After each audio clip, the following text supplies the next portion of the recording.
For more than a decade, Iron Dome was sold to the world as the closest thing to a perfect shield, a system that could pluck rockets out of the sky with near total reliability. It intercepted over 10,000 of them. Then, on the morning of October 7th, 2023, thousands of rockets rose over Gaza at once, and the shield everyone trusted was pushed past its limit. This is how Iron Dome actually works, why it was almost unbeatable, and the exact reason one coordinated barrage broke through. The pressure that forged this system began in the summer of 2006. Over 34 days of intense conflict, Hezbollah launched roughly 4,000 rockets into northern Israel.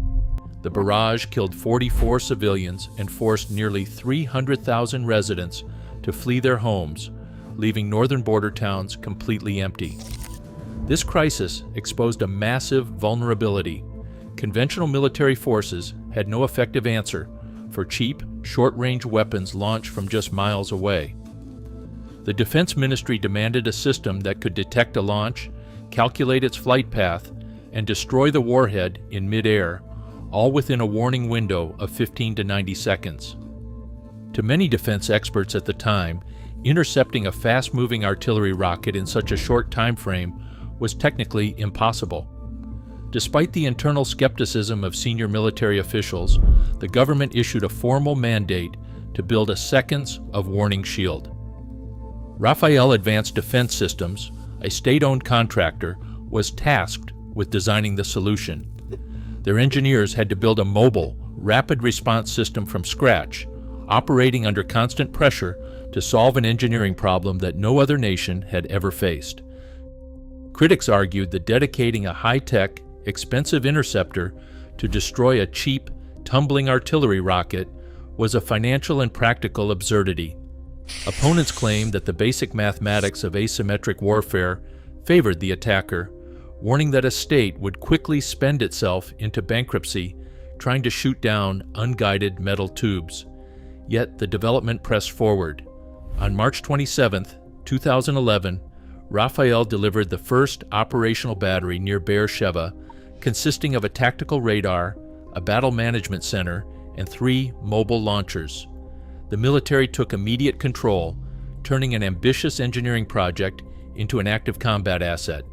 The system faced its decisive test just 11 days later. On April 7, 2011, at 6:20 in the evening, a Grad-type rocket rose from Gaza, tracking directly toward a populated sector of Ashkelon.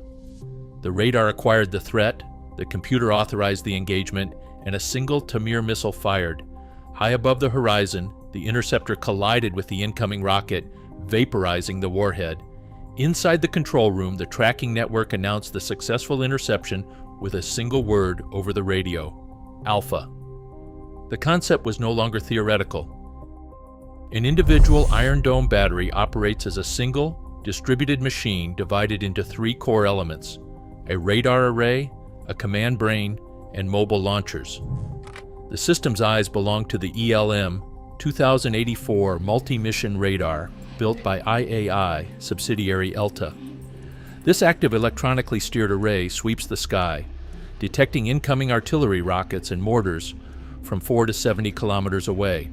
When threats launch, the radar detects them instantly, tracking dozens of targets simultaneously while feeding real-time speed, altitude, and position updates to the Battle Management Center. Because of the close distance to Gaza, these calculations must happen within fractions of a second, as civilian warning windows range from just 15 to 90 seconds. Once the command brain confirms a target trajectory, it sends firing instructions to the battery's 3 to 4 mobile launchers. Each of these units holds 20 Tamir interceptors, poised in their cells to launch at a moment's notice, forming the final kinetic stage of the defensive sequence. The core of this sequence is the battle management and weapon control computer. It calculates each rocket's trajectory in real time, predicting the exact impact point to determine if the threat is headed for a populated area or empty ground. A single battery can protect up to 150 square kilometers, but the system's strength lies in deliberate inaction. The software ignores roughly 30 to 40% of incoming rockets, allowing them to fall harmlessly. If 10 rockets are fired and 9 are on course for open fields, the computer holds its fire, saving its interceptors for the single threat that matters. When a launch is authorized, the Tamir interceptor carries out the command. Measuring 3 meters long and weighing 90 kilograms, this missile uses steering fins and an onboard radar seeker to adjust its path mid-flight. A proximity fuse detonates the warhead near the target, destroying the rocket in midair without requiring a direct impact. This design also allows the Tamir to engage drones and low-flying aircraft, executing the system's selective judgment with physical precision. Between 2012 and 2021, this precision translated into a consistent record, stopping more than 10,000 incoming rockets. During Operation Protective Edge in 2014, and again during 10 days of fighting in May 2021, the system maintained an intercept rate of roughly 90%. Yet this shield relies on asymmetrical economics. Each Tamir interceptor costs between $50,000 and $80,000, while a custom rocket can be manufactured for just $300 to $800. This creates a cost exchange ratio of up to 500 to 1 in the attacker's favor.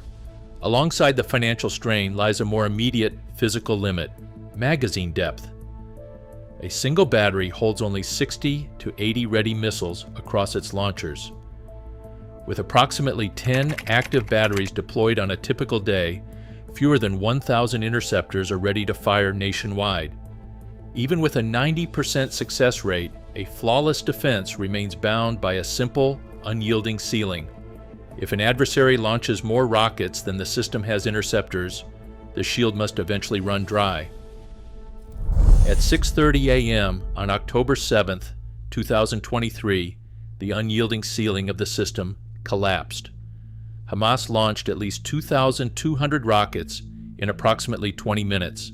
This opening salvo alone represented more than half of all the rockets fired from Gaza during the entire 11-day war of 2021. Historically, previous peak days had never exceeded a few hundred launches.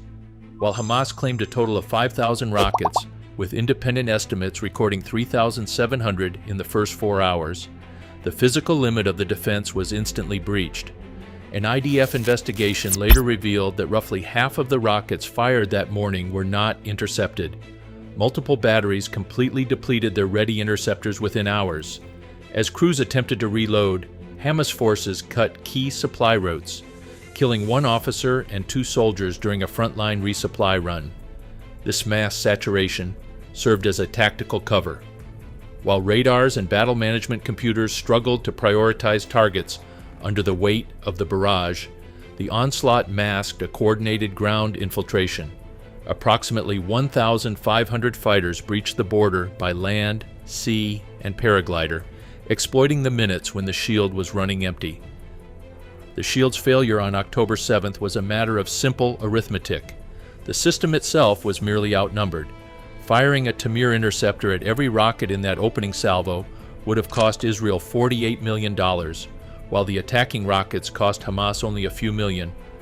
This is asymmetric warfare, where cheap mass defeats expensive precision, forcing global militaries to reckon with magazine depth as a decisive factor. To break this loop, Israel deployed a 5th defensive layer on December 28, 2025.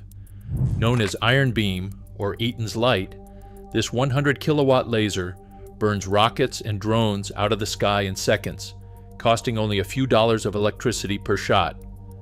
Operating alongside Arrow and David's sling, it offers a near-infinite magazine, but is limited to a 10-kilometer range and fails in heavy cloud or dust. Subscribe for more in-depth military engineering analysis. Today, the battlefield teaches a sobering lesson. Sophistication cannot override saturation. When shields cost millions and threats cost pennies, security relies on magazine depth and economic endurance. The ultimate weapon is no longer accuracy, but capacity.